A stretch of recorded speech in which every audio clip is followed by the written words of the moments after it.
l'Afrique est à un tournant de son histoire, alors que les grandes puissances se disputent l'influence économique, politique et militaire sur le continent.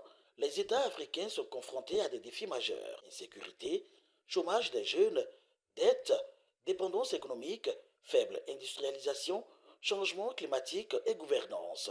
Parallèlement, les relations entre la communauté économique des États de l'Afrique de l'Ouest, CEDEAO, et l'Alliance des États du Sahel, AES, soulèvent des interrogations sur l'avenir de l'intégration régionale. Cette situation invite à réfléchir aux voies les plus efficaces pour accélérer le développement de l'Afrique tout en préservant la stabilité régionale. Vous pouvez l'éliminer, vous pouvez le changer, comme ça se fait souvent. On les tue. Il y a soulèvement. On tue le président, on l'enlève, on le change, mais ça perdure. Ça veut dire quoi? Que ce n'est pas le changement de celui qui est au pouvoir qui est la solution, mais de chercher celui-là qui donne le pouvoir, qui est Dieu. Voilà. C'est le retour à l'éternel, le retour au Créateur, le Dieu d'Abraham, qui est la solution. Et pour le moment, on n'est pas encore fatigué. Mais je prie que chacun de nous puisse comprendre cette vérité, qui est le retour à l'éternel. Nous savons que nos sources, nos origines nous combattent à cause des paroles que Dieu a prononcées sur l'Afrique noire, qui est en train d'affecter les uns les autres. Ce que beaucoup n'ont pas compris. Et il y a des soulèvements tous les jours. Le docteur a fouillé à comprendre pourquoi cela est comme ça depuis des années.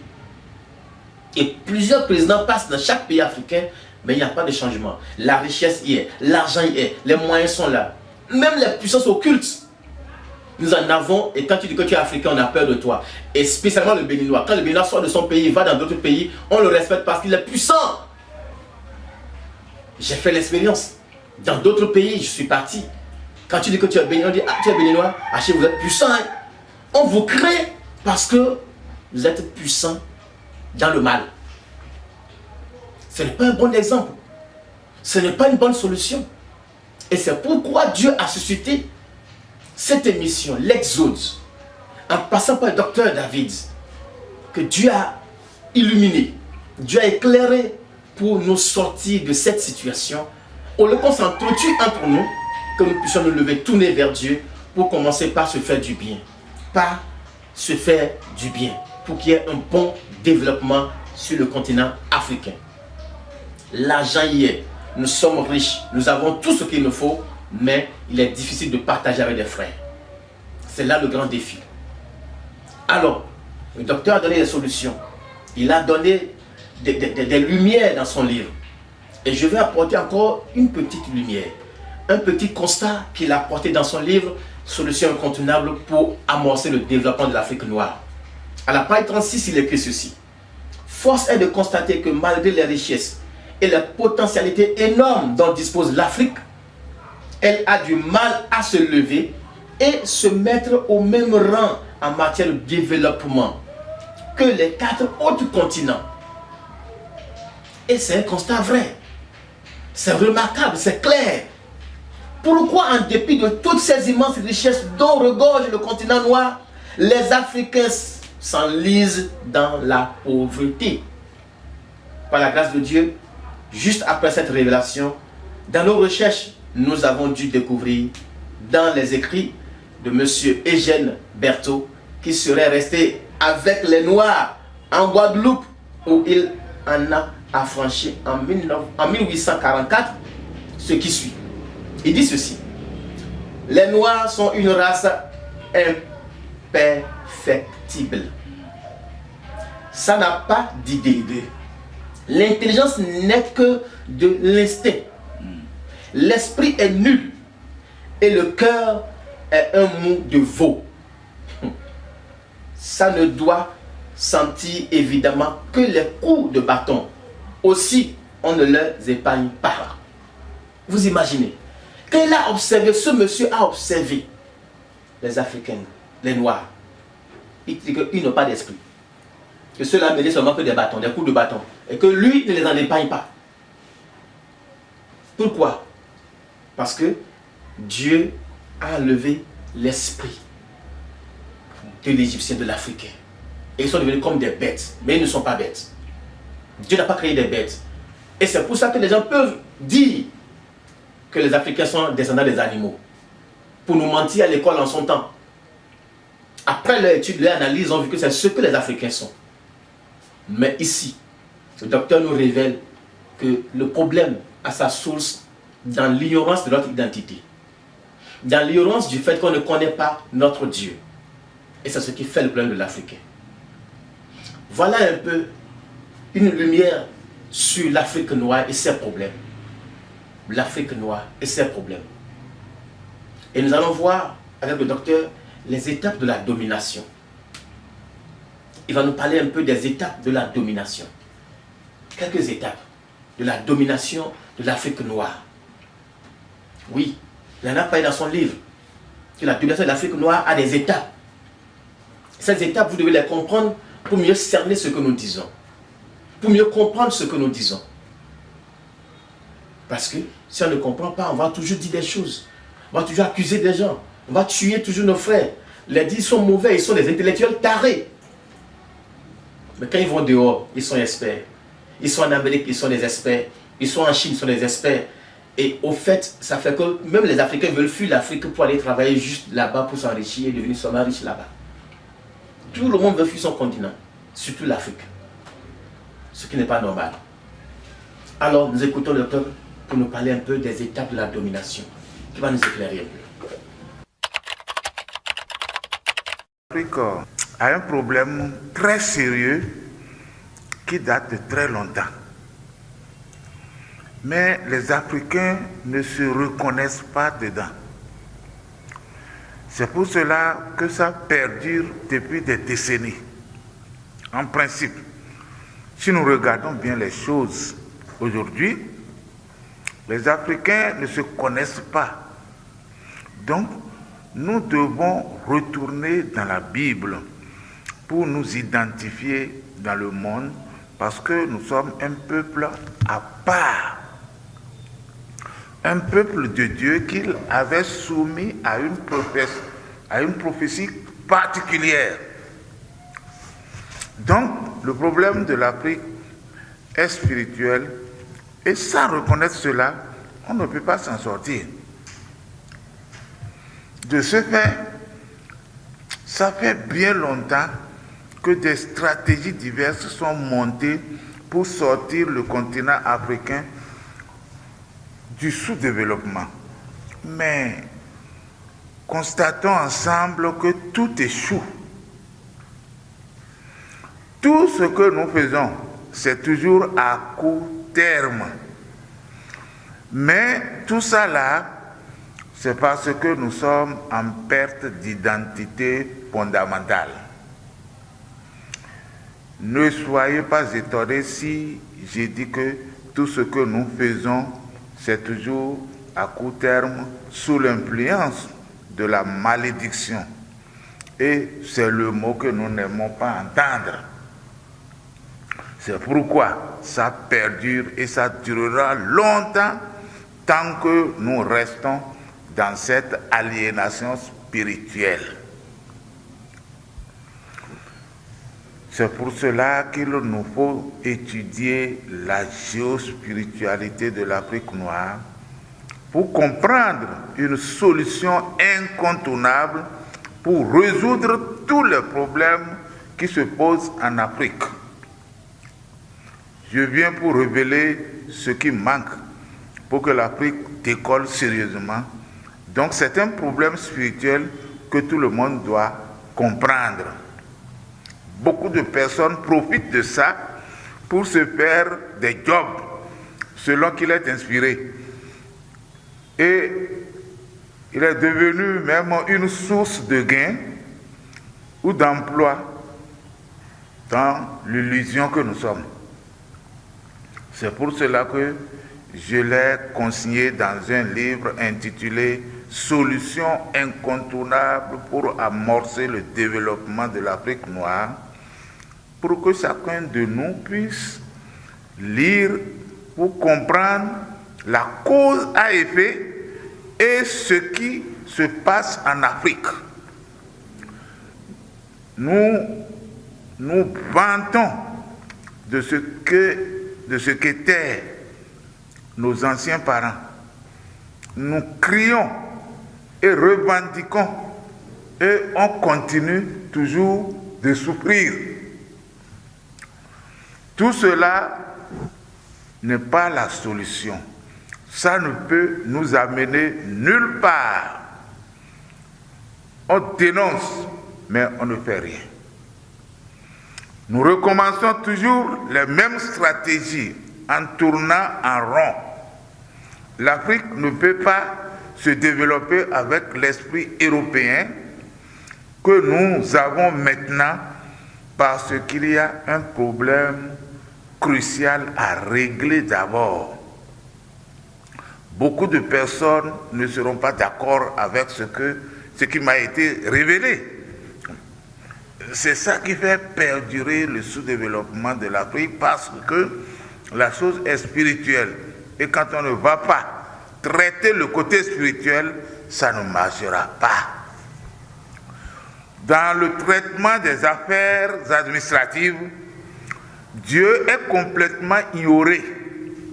On dirait que personne ne connaît Dieu dans ce continent et nous allons selon nos propres idées, alors que Dieu veut savoir. Dieu veut faire savoir au peuple, par les Africains, que c'est lui qui est le créateur du monde. Et ce qu'il dit, c'est ça qu'on doit faire. Mais nous décidons de la laïcité des États sans savoir l'impact de cette décision sur notre vie.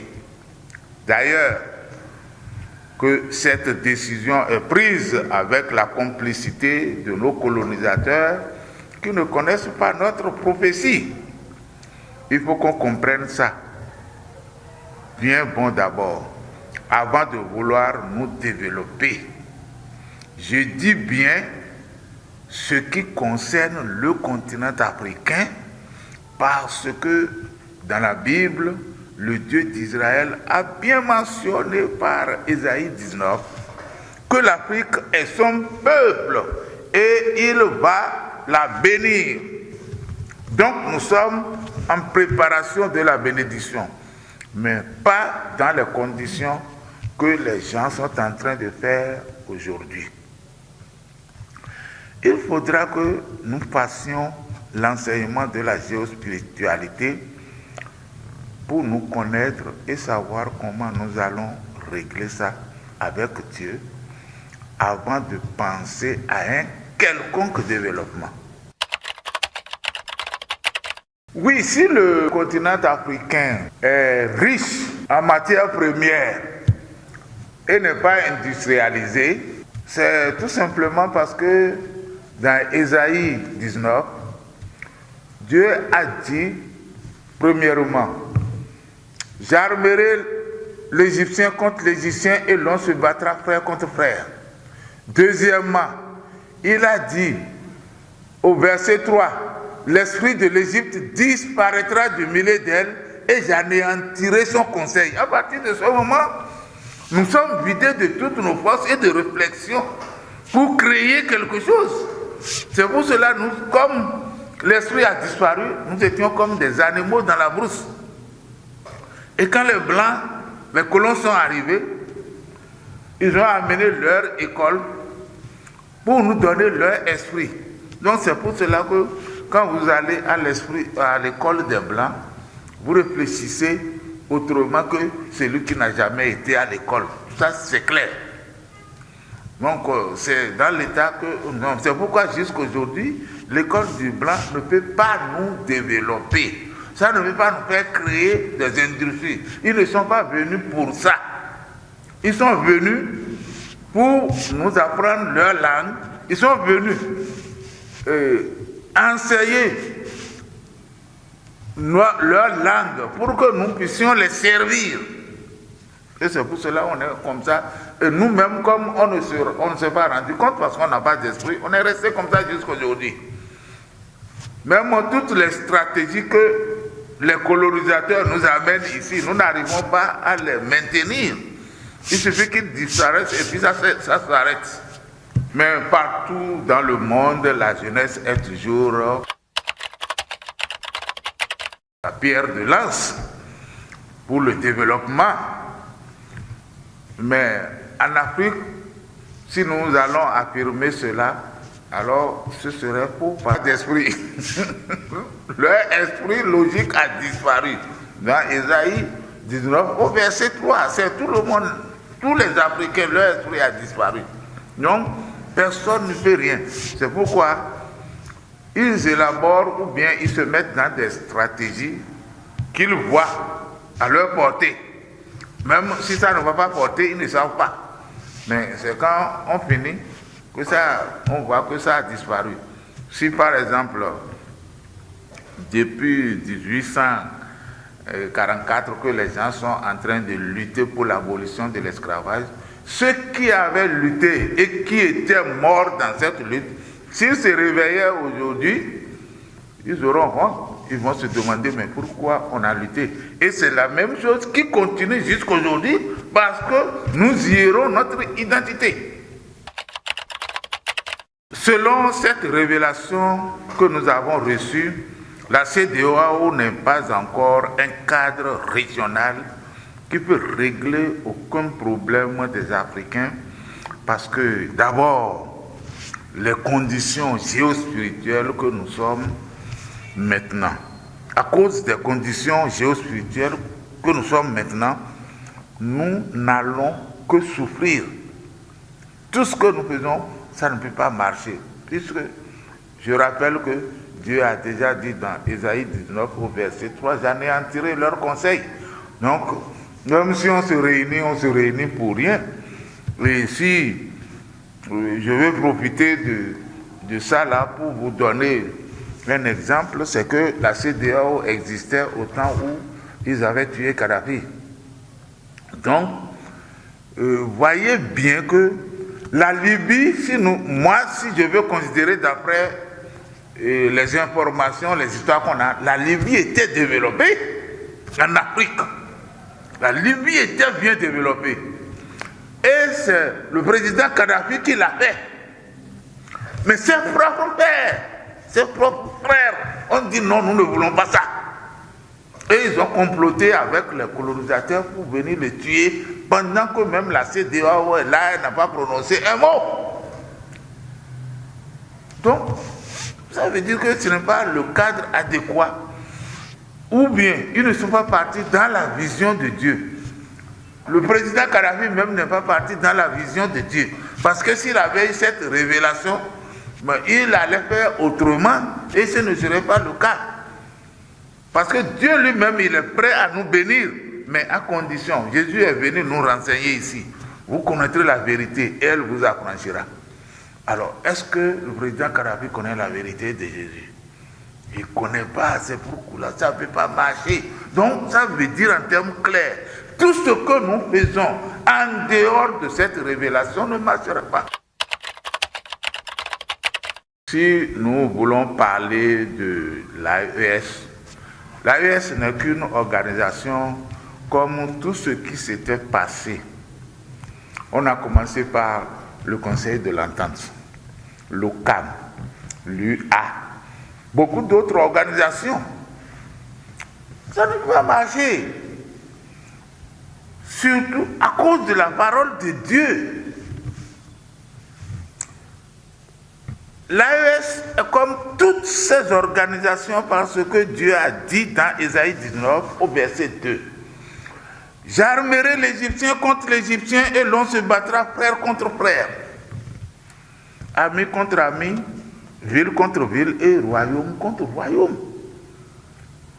C'est pour cela que ça ne réussira pas.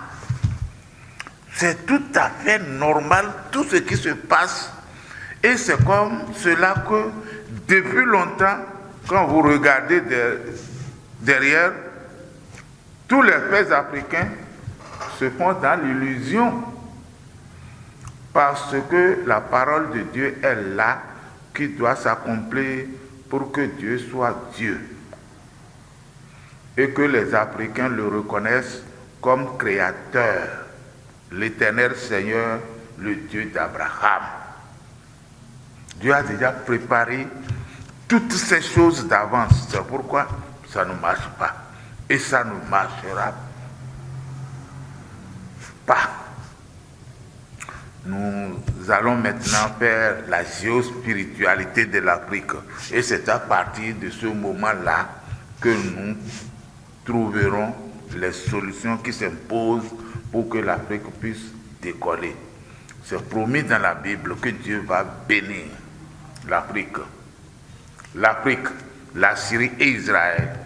Donc, ces trois pays-là sont les pays de la bénédiction et il faut que nous le sachions pour que nous nous levions pour saisir cette bénédiction. En principe, ce n'est pas ce que les gens racontent, l'Afrique sera bénie et ceci et cela, c'est le temps de l'Afrique. Attention, il y a une voie à suivre. Et même en disant cela, enfin pour nous, c'est que les gens se trompent.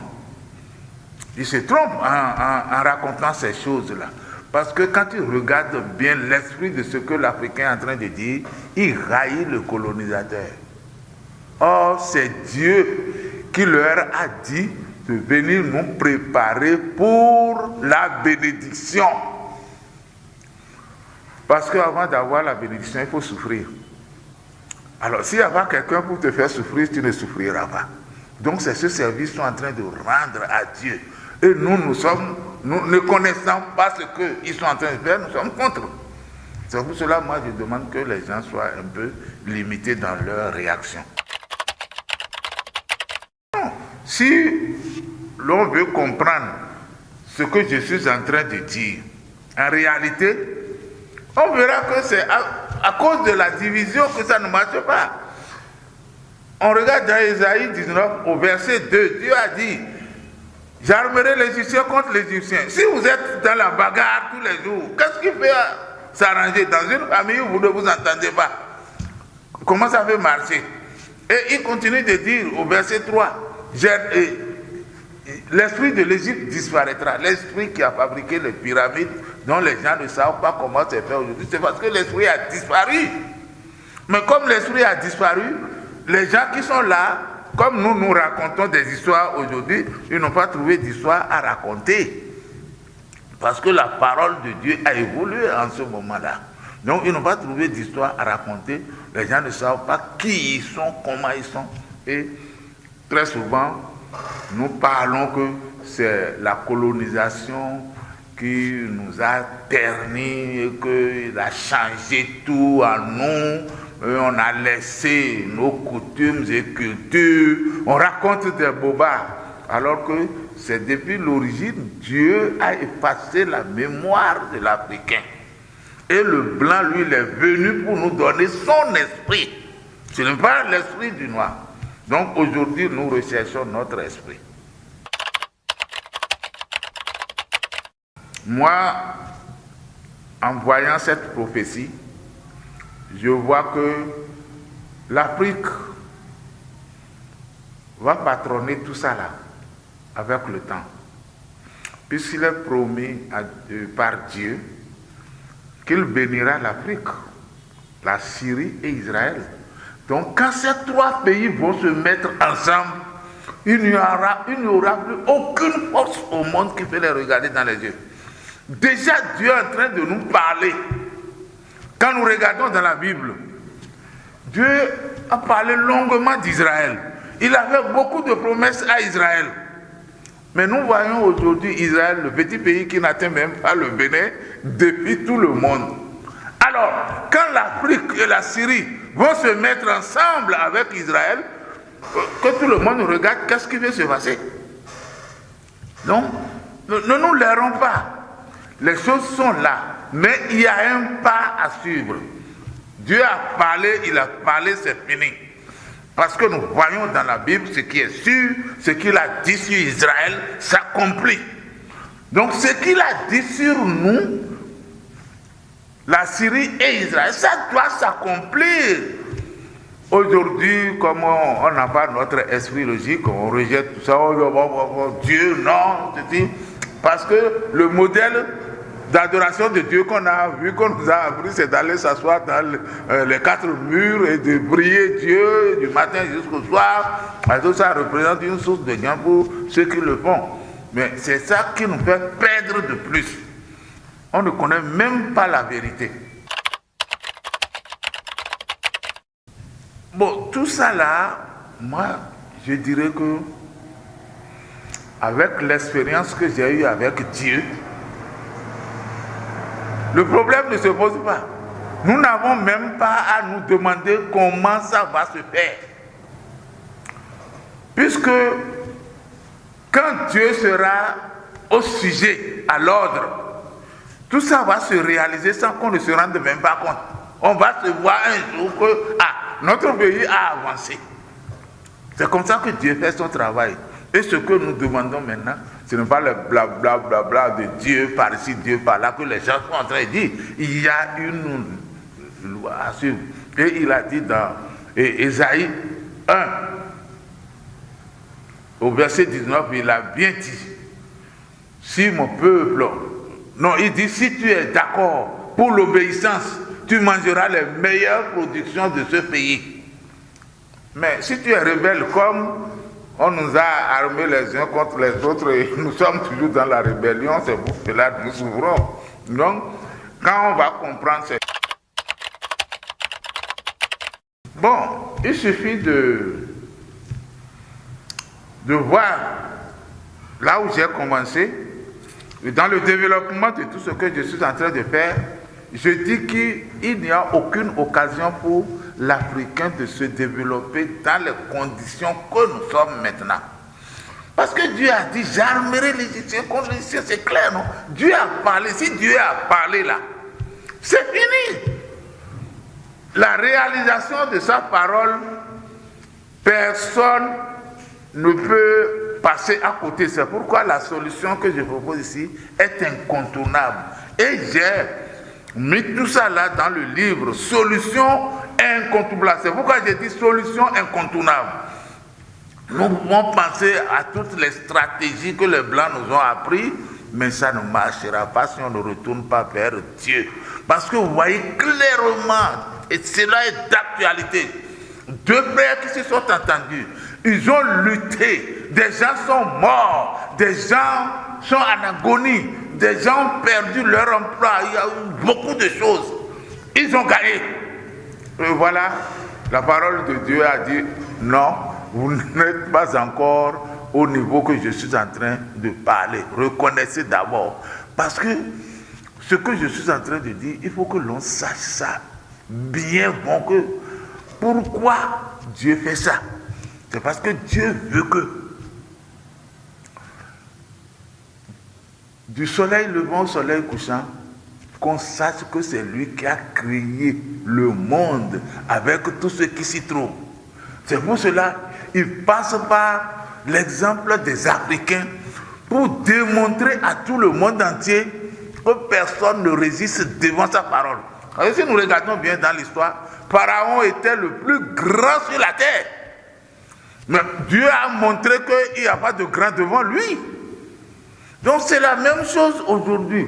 Moi, ce que nous pouvons conseiller à ces frères, c'est de venir, on va leur apprendre la géostratégie, ou bien la géospiritualité de l'Afrique.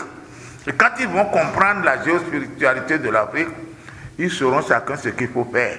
Mais ni le président, ni celui qui a son premier ministre, aucun d'eux n'aura pas raison dans cette bataille. C'est une bataille pour faire perdre le pays, pour faire souffrir le peuple davantage. Donc c'est comme ça. Ils n'ont qu'à savoir, eux, ils sont des instruments que Dieu est en train d'utiliser pour montrer qui il est et quelle est la puissance de sa parole. Alors, ça a été prononcé par Ésaïe depuis 700 ans avant Jésus-Christ. Et voilà, nous voyons ça comme si c'est hier que quelqu'un l'a dit, comme si c'est hier qu'on a commencé. Et les Africains se trompent en pensant que la Bible a été écrite contre l'Afrique. Alors qu'au moment où la Bible est écrite là, on ne connaît même pas l'Afrique ou ceci et cela. On connaît les enfants de Cham en Afrique. Mais on ne sait pas que ça va devenir Afrique un jour. C'est pour cela qu'il n'y a pas le nom Afrique dans la Bible. Et du Bénin. Le Bénin fait partie du continent africain. Donc, tout ce que Dieu a prévu sur le continent africain arrivera au Bénin. Moi, je suis en train de voir ces choses se passer depuis 1960. J'étais à l'école en 1960. J'ai suivi le président Maga, le premier président du Dahomey. Mais je suis aussi comment les choses se déroulent pas à pas jusqu'ici. On a fait la révolution. Qu'est-ce qui reste qu'on n'a pas fait dans ce pays? Comment ça marche? On a traité les intellectuels béninois de tarés. Nous voyons le temps du président Talon. Si les intellectuels, on les a traités de tarés, il faut savoir que c'est parce qu'ils n'ont pas l'esprit logique pour travailler. Et je rappelle encore un verset de la Bible, dans Ézéchiel 32, au verset 8, où Dieu disait à Pharaon que quand je t'éteindrai, je mettrai les ténèbres sur ton pays. Alors notons bien cela, c'est la parole de Dieu. Quand nous sommes dans les ténèbres, bon, avant de faire la conclusion, je vais revenir un peu sur la situation de l'AES. Et l'AES, nous pouvons les féliciter. Ils sont en train d'évoluer, ou bien ils ont une vision que le président Kérékou avait eue depuis longtemps. Et nous avons fait la révolution ici pendant 17 ans, je pense. Donc, c'est le même pas. L'AES représente une nouvelle étape dans l'organisation politique de certains États africains. Cependant, elle ne pourra pas atteindre pleinement ses objectifs si elle ne s'inscrit pas dans une vision plus large de la création d'États-Unis d'Afrique, avec une constitution commune et une vision partagée du développement dans la fraternité. Il y a dans Ésaïe 19, 5 pays qui parleront la langue hébreu avant la bénédiction. Nous ne connaissons pas les 5 pays encore. Ça peut arriver spontanément par la force du Créateur. Bon, je ne connais pas les 5 pays encore. Il se peut bien que ça commence par eux. Comment ça va se passer? C'est une prophétie qui est en marche par le souverain Créateur. Donc tout le monde ne sera pas d'accord, mais le plus grand nombre, ou même un petit nombre, peut faire l'affaire de Dieu, parce que Dieu ne dit pas que c'est tout le monde qui sera d'accord. Donc, ils n'ont qu'à se donner à fond. Ils ont commencé et continué. Pour pas qu'ils baissent les bras. Nous avons fait au Bénin ici la révolution. J'avais cru à cette révolution et j'ai démissionné en 1976 de mon poste à la Compagnie française de l'Afrique occidentale à Niamey pour rejoindre les rangs de la révolution au Bénin. La révolution a duré 17 ans. Je crois, c'est fini à cause de poissons. Dieu a dit, on se battra frère contre frère, ami contre ami. Tant que vous avancez, c'est au même moment qu'il y a des frères qui sont contre la chose et qui cherchent toujours à détruire et ce n'est pas de leur faute non plus, parce que c'est l'institution dans laquelle vous êtes qui est déjà préétablie comme ça. Donc la prophétie de Dieu avance.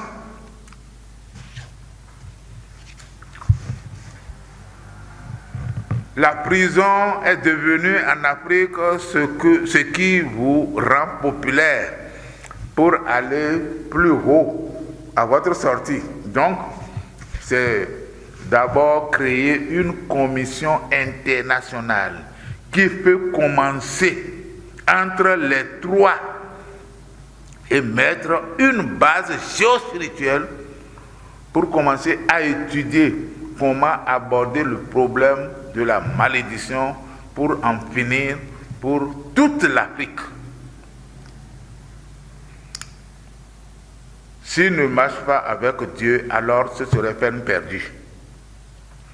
Si quelqu'un est proche d'eux et qu'il a entendu ceci, il a le devoir de leur parler et de leur faire procurer le livre Solution incontournable pour amorcer le développement de l'Afrique noire. La solution là est incontournable. Parce que si nous regardons l'Africain aujourd'hui, nous ne savons pas fabriquer des armes. C'est par la parole de Dieu que les colonisateurs sont venus nous coloniser. Et même si nous cherchons la France, nous devons coopérer avec un autre, mais qui n'est pas notre frère non plus. Et cette autre personne, avec le temps, deviendra notre colonisateur. Alors, c'est quand nous-mêmes, nous pouvons nous confier à Dieu et que Dieu va faire revenir notre esprit logique et nous allons commencer par inventer, par fabriquer des armes nous-mêmes, que nous serons indépendants. Autrement dit, non, on s'amuse pour le moment. Pour terminer, suivez la dernière lutte du franc CFA. C'est comme cela que ça se passe. Toujours, depuis l'abolition de l'esclavage en 1848, en plus, tout ce qui a suivi, est-ce que le problème est réglé? Je pense que c'est le développement de la Guinée que les gens envient maintenant. La Guinée qui avait sorti sa monnaie premièrement en Afrique. Alors, est-ce que c'est son développement que nous envisageons pour toute l'Afrique? Ce qui est sûr, si l'Afrique est à jour pour créer sa monnaie, on n'a pas besoin de faire tant de luttes comme ce que nous voyons maintenant. C'est d'abord l'affranchissement de la malédiction avant de pouvoir tout ajuster. Ceci est incontournable. Panafricanistes, réfléchissez encore et encore pour ne pas plonger le pays dans plus de difficultés. La population africaine souffre à cause de la parole de Dieu dans Ésaïe 19 au verset 13. Les princes de Soane sont fous. Les princes de Noph sont dans l'illusion. Les princes de Soane sont dans l'illusion et les chefs de tribus égarent l'Égypte. Que Dieu touche le cœur des leaders qui se lèvera pour libérer l'Afrique et de cette malédiction spirituelle, selon Ésaïe 19 au verset 22. Ainsi, l'Éternel frappera les Égyptiens. Il les frappera, mais il les guérira. Et ils se convertiront à l'Éternel qui les exaucera et les guérira. Amen.